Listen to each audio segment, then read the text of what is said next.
look at that. We're cooking. We're cooking with grease. Cooking with grease. There we go. I like this bit.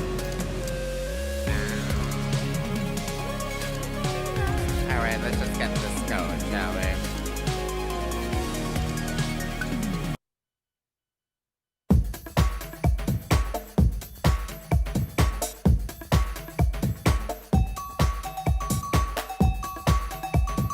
You are listening to Breakfast with Tiffany with your host, Tyffanie Morgan. That's right, sweet peas, it's me! Bum.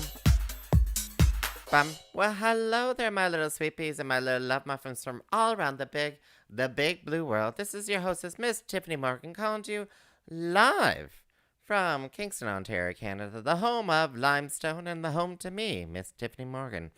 Hello, sweet peas. Let's just type that into the chat there. Well, all right. Well, happy September 30th. It is the last day of September. It's the last dance, the last chance for September loving.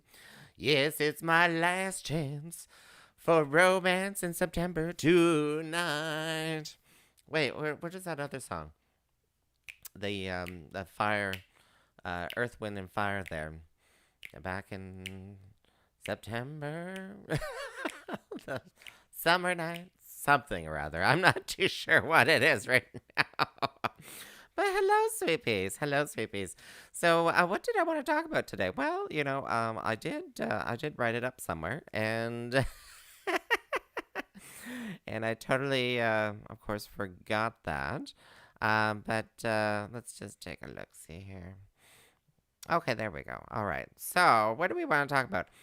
Oh, Halloween. This is Halloween. This is Halloween. Radio, drag shows, and more Halloween. But I did forget to add to that list because I'm sitting today in my orange shirt. I'm sitting in Every Child Matters. It's so this orange shirt I bought through my work, through an employee network through my work. The Nation to Nation Employee Network, and they're trying to, build that bridge between nation to nation and stuff like that. So, Orange Shirt Day, if you don't know what it is, it's recognized here in Canada. Hello, Elizabeth. Liz! Hello! So, Orange Shirt Day is recognized here in Canada, and it is a day to remember. Oh, thank you. Do you remember the 21st night of September? So it's a day to remember the residential school system, the legacy of that, the children who were ripped away from their parents, from their cultures, and also the children who did not return from residential schools, because there was a high a rate of children not returning from residential schools here in Canada. And residential schools was a system where people where children were forced, Indigenous children were forced off reserves into residential schools to quote unquote get rid of the Indian. It was recognized recently as a form of cultural genocide. Because they were not allowed to express their culture, their religious beliefs, and whatnot. So, and we also recognize that this has caused an effect, multi-generational effect, because then those children then became parents and they were unable to, they weren't unable. I'm just sorry, correct that. But as coming through that traumatic experience, they had trauma, and that trauma continues on through the generations. Kill the Indian in them. Yeah, exactly. Kill the Indian in them. And so a lot of children did not return. We kind of, this is a day where we try to recognize that and wear an orange shirt. So today is Orange Shirt Day. Hashtag Orange Shirt Day. Hashtag Every Child Matters. So if you're wearing an orange shirt today, I hope you're wearing one, and feel free to publish it and whatnot. Um, I shared it through my work socials and stuff like that.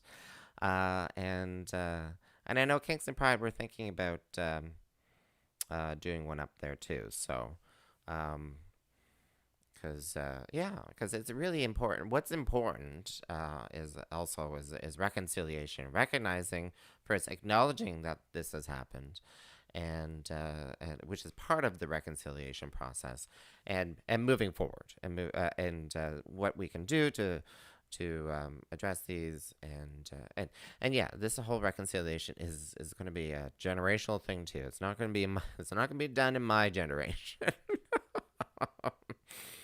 And P.S. I'm not making another generation. So, oh my goodness sakes, Liz! I thought I saw you walking down the street, and I spoke up, and you obviously didn't recognize my voice. But anyway, all right. What else were we going to be talking? So Halloween is here, yay! Coming up. I was trying to organize my neighbors trying to organize my neighbors into getting together somehow, right? So pre-COVID, I wanted to have a street party. I wanted to have a street party where trick or treaters can come down and mingle in a street where there's like not crazy cars and stuff like that. I wanted neighbors to be able to get together, maybe be some live music or entertainment. That's kind of the vision I had in years past. And then COVID happened, and then I've been trying to how to reconcile that with COVID. And I was also still looking into street closures and so to encourage social distancing, and also finding ways to hand out candy safely because we have to be COVID 19 kind of conscious about things. So there's quite a few different things out there. But I've been kind of lacking in the last week and a half on some of those things. I'm not too sure. I'm not too sure how engaged the neighbors are per se. I'm not too sure how to engage them. If you have ideas, but I think maybe I need to shift focus and be less about um, organizing the neighbors and maybe focus more on being a resource for neighbors on how to do Halloween safely and come up with ideas for if there's trick or treating, how do you do it safely? And if trick or treating is canceled, because it's kind of looking that way. I know I'm not supposed to be looking that far into the future, right? Because if you did, you just shut down. You just you just shut down and just be like, I can't deal with this anymore. I can't, because oh my gosh, this whole COVID, especially the second wave and stuff, it can be just a mental block. You're like, I don't want to do anything because I can't do anything. Da da da da da. Well, that's wrong thinking, and even for myself, like I know it's wrong thinking, but I have to fight against it. So yeah. So planning for Halloween, one way or another, Halloween's gonna happen, even if it's just me decorating the front yard. Just decorating the front yard and doing something. I've been thinking about a drag show, and if people are willing to provide some feedback, I was thinking a drag show, like a matinee, for instance, because there are new restrictions right now, as of right now, on how late bars and places can be open, serving alcohol now in Ontario here, and I was like, well, maybe if we did a matinee, and then people can then go home and put on Rocky Horror or whatever you want to do. Put on a Halloween mask or two, and then I don't know what you wanted to go do, but a dance in the street, social distancing, I don't know. But yeah, if you can give me some feedback on that, what you know, um, Halloween matinee, because Halloween's on a Saturday. October 30th is a Saturday. It's also a full moon. Like 2020, hello. How dare you? How dare you tease me with these things? How dare you tease me with these things and then tell me I can't do it? Damn it. Oh, my word. Oh, where's my breath right now? So let's also feedback. I'm hoping to get some feedback as well from you about radio. So, sure, I may have been approached. Oh, Francesco. He's changing the conversation. Speaking of Halloween, your thoughts on Trump Biden debate. Um, I did not watch it because I cannot deal. I am having issues with dealing with stress. And if I saw two old white guys screaming at each other, telling each other to shut up, and saying that my father is can beat your father. No, that would have just caused me to have a panic attack at that point. I wouldn't be able to deal with that. So, my thoughts on it. Oh, three really. There were three people. See, that's why I didn't watch it. That's why I didn't watch it. I and to be honest, so we're going to go. I drank. Well, I will say my alcohol consumption has gone up a bit. I've all imbibed on a weekday in the evening, like on a with a drink, and I've never really done that. It's only been really weekend sort of things for me when it comes to alcohol. But every now and again, like a little shot of alcohol, um, with a Xanax. No, I'm just kidding. um, I've done that a couple times when my mind's just racing too much or whatever, and just been like, oh, well, there we go. It's probably not a good use of it.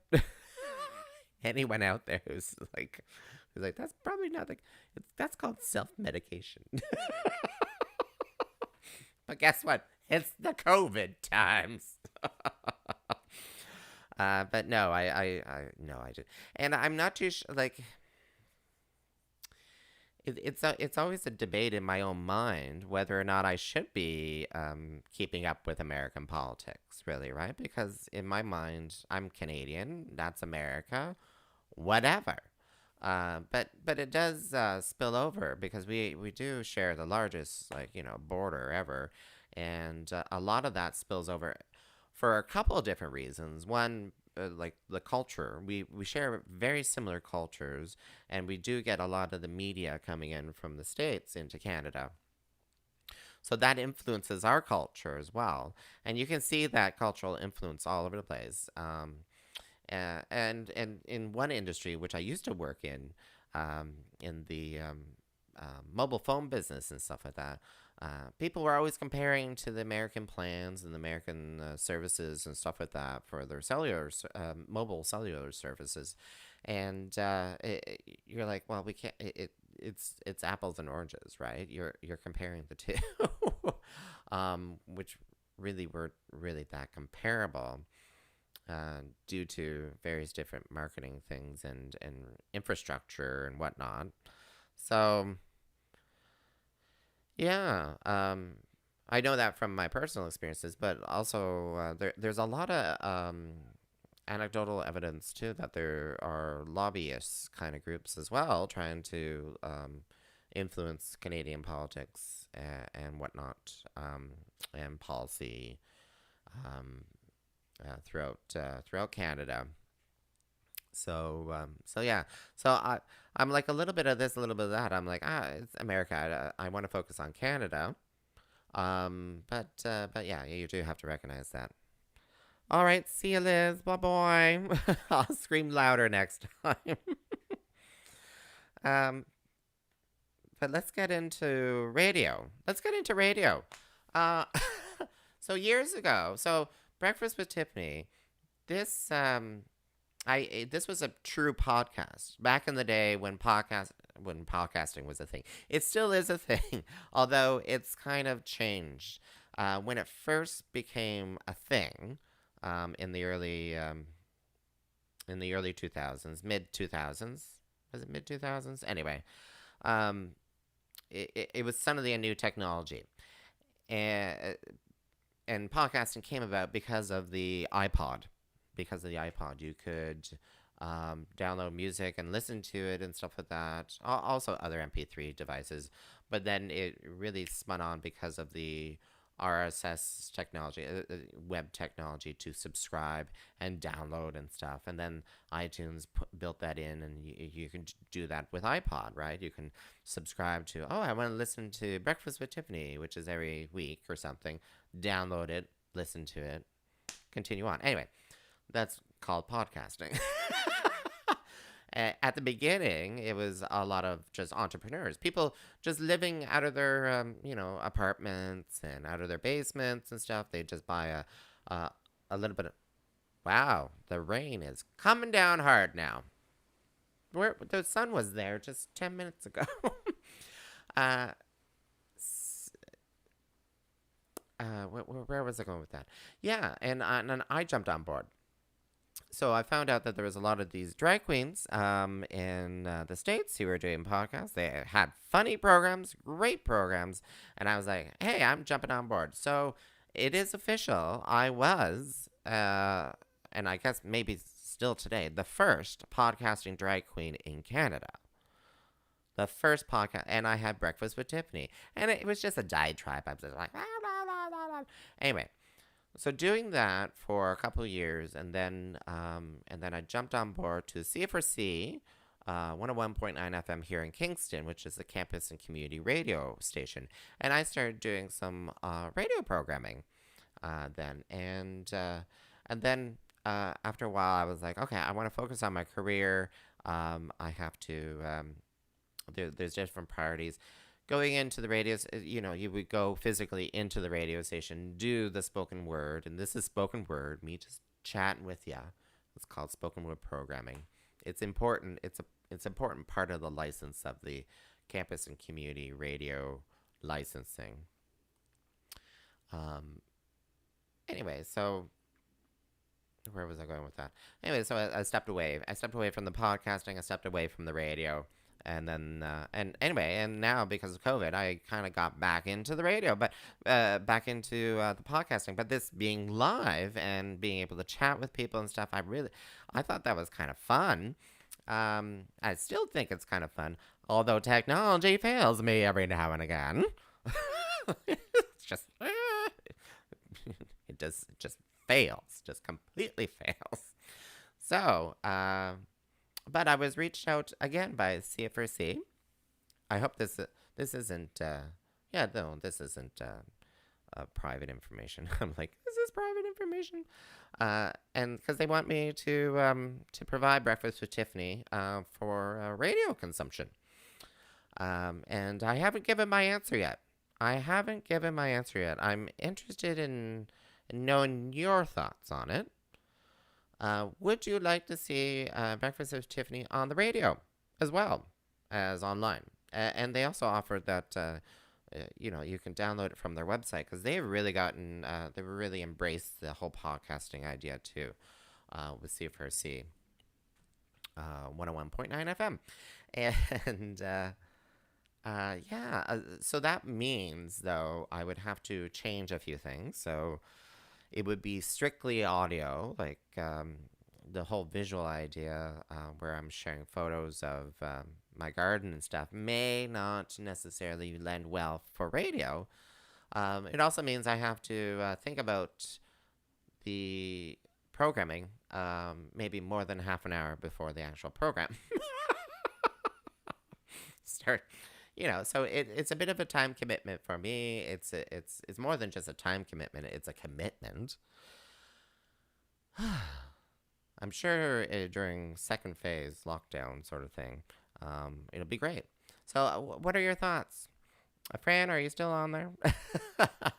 Should I add some production value, audio production value, and just go for it and do it and listen to it. You can listen to it on CFRC's website or log in or actually turn on a radio. Podcast. Oh, okay. So you're thinking more like so podcast, like a podcast to me from the Stone Ages when it first started. It wasn't necessarily a series. It wasn't like a documentary series back in the day, which it seems to be now. But yeah, no, it would be. Yeah, could be a topic of conversation for sure. Says Tiffany narrates the history of drag in Kingston, and I could interview people who were there and get their voices and stuff like that about it. Yeah, I like that idea. So that is part of the planning that I'll have to commit to, and I would also like to get interviews or something from the local queens, the current local queens too, and they said we're okay with advertising upcoming events and stuff, uh, which I'm like, yeah, I'd be plugging that anyway, one way or another. I'd plug that in anyway. So speaking of which, let's so far, one person's on board. Feel free to send me messages. But let's take a look see at upcoming events.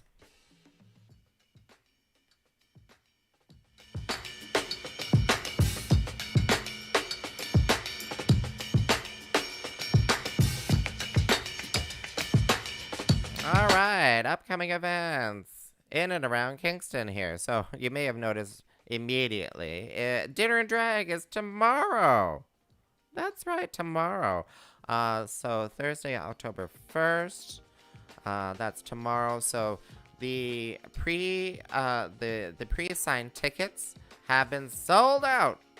Sold out, sweet peas. Completely sold out. However, we will find out tomorrow if the weather is permitting. And if the weather is permitting, we will be performing outside, and therefore there may be a few more tables. So stay tuned. Stay tuned. Follow that event on Facebook, Dinner and Drag, which is hosted by Rowena Way, and special guests, i.e. me, and a few other people. But yeah, if you haven't gotten your tickets, go check tomorrow. If the weather's good and they announce it, we're gonna be outside. More space, sweet peas. All right. Oh, I'm a little nervous of that too. I'm like, because I'll be doing the audio and lighting, and I do not want to be caught out in the rain.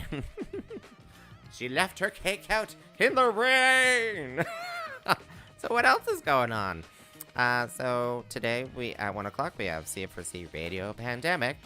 On October, Wharf and Feather, the drag dinner. So the Riverside Campground's still open, and so that'll be in October. Events you can find out there. Beers for Queers is happening every Saturday by the sounds of it. So that's at Monty's on Ontario Street. So check that out. And the Kings of Pride annual general meeting. It will be happening. That's very much further in the future. That is October 20th. And that'll be held online as like a Zoom meeting. And then elections and voting will be afterwards on a separate website. How do I know this? Because I am the secretary for Kingston Pride. And I kind of manage that stuff. So if you were a past member of Kingston Pride, you can still renew. You can still renew at any time your membership with Kingston Pride to make yourself eligible for voting before the AGM. So you need to log in to kingstonpride.ca, check out the membership portal, check out the renew thing. If you don't remember your password, it's an easy way to reset it, as long as your email address is accurate. And I would encourage everyone who were past members to renew and get in there and cast your votes for, because it's a really big year. Sorry, it's a really big year. Let's change the scene here. It's a really, really big year because we are going to be electing brand new board members. There are a lot of bylaw amendments proposed. So, which could change the direction, which would change the direction of Kingston Pride. And so it's really important to get that feedback from the community. And feedback is called voting.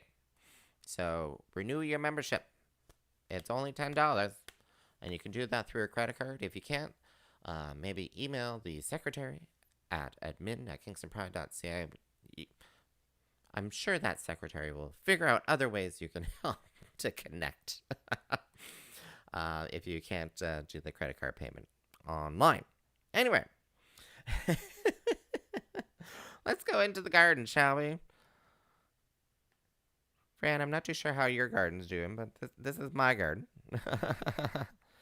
So this is a hedychium, or ginger, as you call it. Oh, let's just go back for a second. So I have new settings on this thing. This is great. It just the software just updated, so I can pause. All right. So here's a photo of my hedychium. It is blooming. There's another one gonna try to bloom. God willing. Hopefully the sun. It really needs the heat because it is a It is a true tropical. Well, not true tropical. It can withstand temperatures below freezing. The tops would die off, but the root systems would do okay. In some parts in southern England and stuff like that, they can grow them outdoors all the time. Easy peasy for them, easy peasy, but not for Canadians outside in our minus 30-degree weather.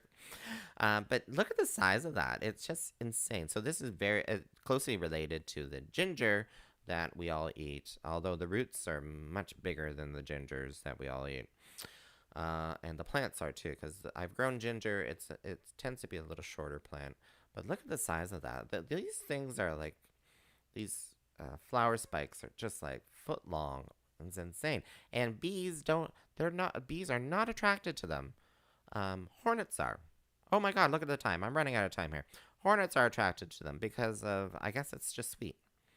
And then the outdoor plants, anything that is a bit on the tender side, have been brought indoors. So that's all the bananas. There's bougainvillea there too, and some of the elephant ears, as you would call them, colocaceas, have been brought. Some of the colocaceas, not all. What is that one called again? It's not a colocacia. It's related to them. Anyway, that one's brought inside too. Look, it's that crazy fruit. That crazy fruit. Powdery mildew is doing great. I don't have any powdery mildew, do I? Ooh. What's going on here? So that's growing in the. Yeah, so powdery mildew, it's always susceptible to the cucurbit families, like all the squashes and stuff. But I'm doing pretty good with that. And there's another photo of the indoor garden there with my. Oh, I don't know what I'm going to talk about for Tiff's garden in the winter. I'm not too sure. Oh, there's another hedychium doing really, really well there. Just love them. Just love them. All right.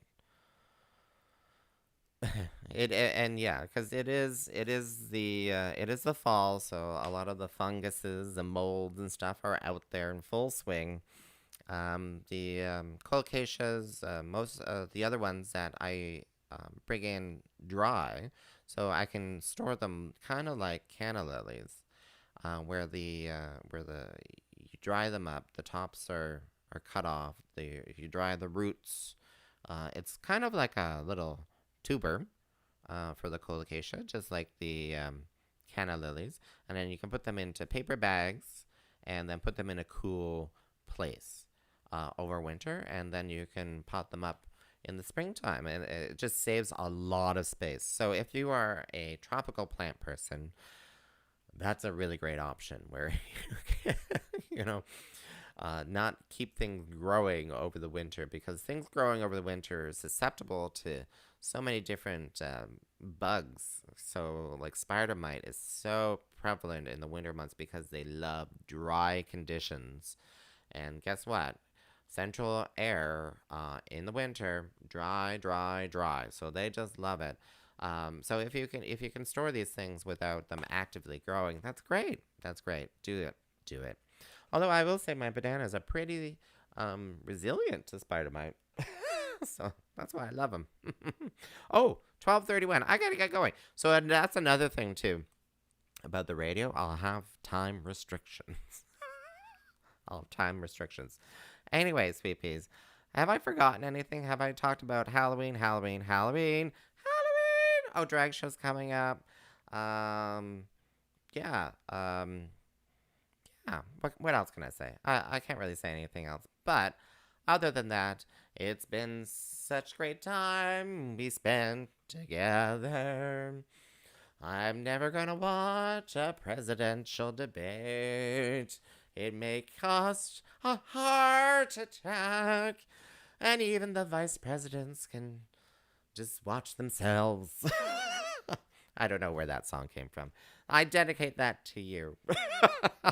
All right, sweet peas, I give you my love. Mwah! You stay safe now.